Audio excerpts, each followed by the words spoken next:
I want you to know that I'm about to give y'all $1 million tea, so you better stay tuned.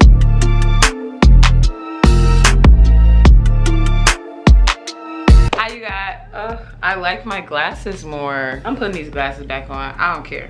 Hi you guys, and welcome back to my channel. It is Shay Michelle, and I'm so happy that you are joining me today. We're just gonna get right into this video. So, what Harvard really taught me, and I just want you to know, I'm gonna say now, this has nothing to do with academics. This is everything socially, economically, mentally, everything that I learned that doesn't have to do with filling out a homework assignment, okay?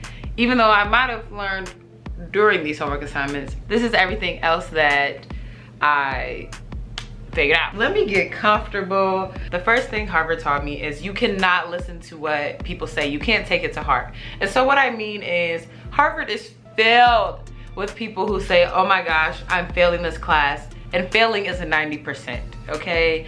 It's full of people who say, oh my gosh, I didn't study a lick for this test. Wow, and they studied literally the past 2 months.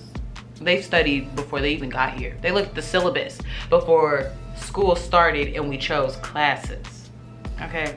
So that's why I'm saying it kind of builds on the point, you can't compare yourself to others, because one, you literally don't know what other people are doing academically, socially, anything. You don't know, because a lot of times at school people try to like give off this persona that there's just like this innate ability to be smart, to be social, all of these things. Yes, you know, everybody comes from a different background, but everybody at this school worked hard to get where they are and works hard at school. And so I think sometimes people at school really want to act like they don't work hard.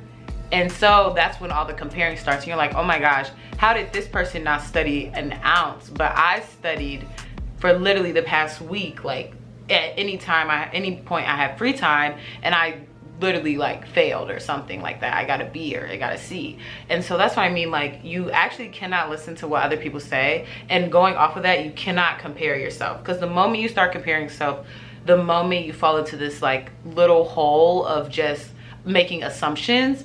And a lot of times they're not right, ultimately. A lot of times you're making assumptions based on empty kind of just ideas that have been thrown at you that are another false representation of what's actually occurring in people's lives that you don't see. Another thing that Harvard taught me is to follow your passions, your dreams, and all your interests whenever you get the opportunity. For me, my academic journey was not straight narrow path at all. I always was pre-med. I always knew I wanted to go to medical school. However, as a major, I knew I was like on the STEM side just because I really don't like writing and reading. I'm more of like a science, math type of person.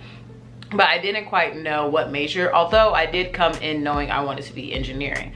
But I did hop around, so I was like engineering my first year. My second year I was computer science. I went back to engineering. I still was able to graduate with all my pre-med requirements done, and not have to take any time off. So it all worked out, but ultimately what it told me is like, just do what you can when those resources come up. Because one, college is such an amazing place, full of just so many brilliant minds and just so many resources that you honestly may not have the chance to get at any other point in your life. You know, once you're not necessarily on that campus or directly affiliated with that university, you may not have access to the same things that you did have access to when you were a student. And so that's what I mean, just do what you want. Like, not do what you want, but like, you know, follow all those thoughts. Like I literally, not one day, but I was like, you know, what would it be like if I did CS?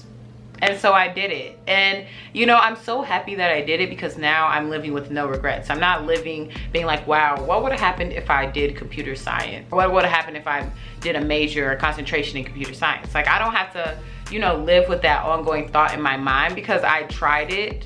And you know, I tried it, it wasn't necessarily my thing, and then I kept pushing, but at least I tried it, you know.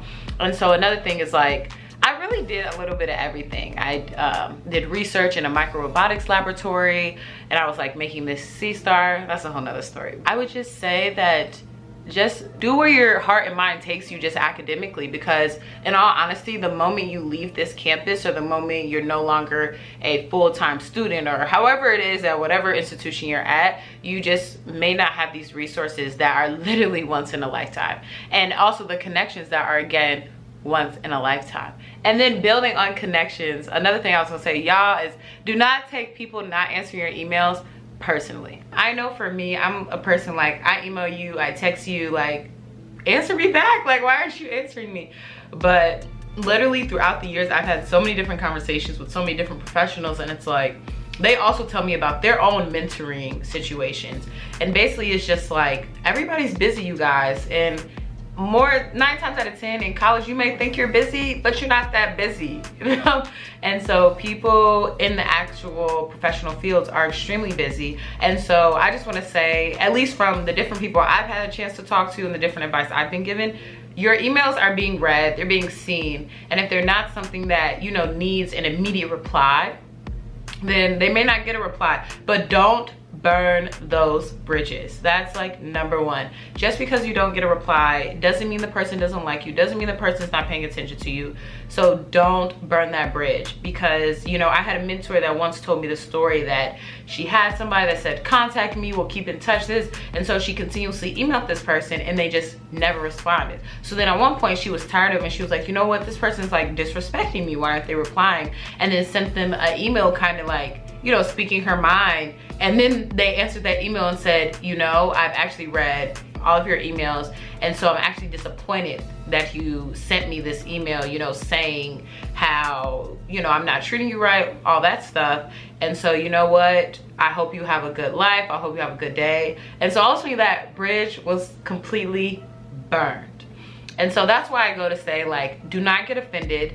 Know your emails are being read, and I would say keep sending them. I have someone that only has responded to a few, but I'll email them every time there's a new life update or life change for me, just to keep them updated and just so that they know, I know that they're still a resource. And then anytime I do have something that requires a response, I do get it. And so that's something I think is kind of a hard pill to swallow going into higher education, but just know that you're not that busy. Actually, let me not say you're not that busy. However, there's someone busier than you. Another thing that I learned is that it is okay, you guys, to be different and unique. Whether it's how you look, whether it's what you study, whether it's like, you know, what activities you're in, it is okay. And I think I realized that's what makes us all so like unique. And that's honestly, I would say, that's what makes every student at Harvard so unique, and probably in just about all of these colleges, because you're admitted because of your story, right? And so a big part of my story was like swimming, being kind of like a Black female swimmer is it's a rare sight, especially like the higher you go in competition at the more elite levels. And you know, it's so funny when I would talk to my friends and then we would see these distinct differences and we'd be like, wow, like, to tell me more, you know, just do what you want to do. Honestly, it's so much fun, and I think it adds to your story, it adds a conversation piece, because the moment someone hears about it, that's another thing for you guys to talk about, and another thing for you guys to compare and say, oh my gosh, tell me more, oh my gosh, can you teach me, ha ha ha ha, hoopla hoopla hoopla. And so yeah, I think it just all ends up being such like a good experience and a good way to like just build relationships and friendships. And you know what, that's how you like know people. All these little things is what makes us unique, and it's honestly what makes a school want you, to be honest. I need to do an update on how I got to Harvard, because y'all, it's been 4 years and I got my little academic record back, so I actually know now how I got in. All in all, honestly, these are kind of the things Harvard taught me. It's like, be different, be unique, follow your passions. You know, it's okay if someone don't email you guys back, and don't listen to what everyone says, and just don't compare yourself, or you know, don't take everything to heart. You know, take it with a grain of salt. Oh yeah, I didn't study, ha ha ha, you didn't study, your version of didn't study, got it. But yeah, just like live your life, you guys, have fun. If you're watching this video, you're probably very young, so I would just say to live your best life, and I wish you guys all the best. I just want to thank you guys for watching. Please don't forget to like, subscribe, comment. We're making Harvard videos through the rest of the summer, and then I have a new life update, so we might have to make a transition. But let me know if there's anything else you want to see, and I will talk to you guys later. Because I should do like a tea time with Shay. Sit down with Shay.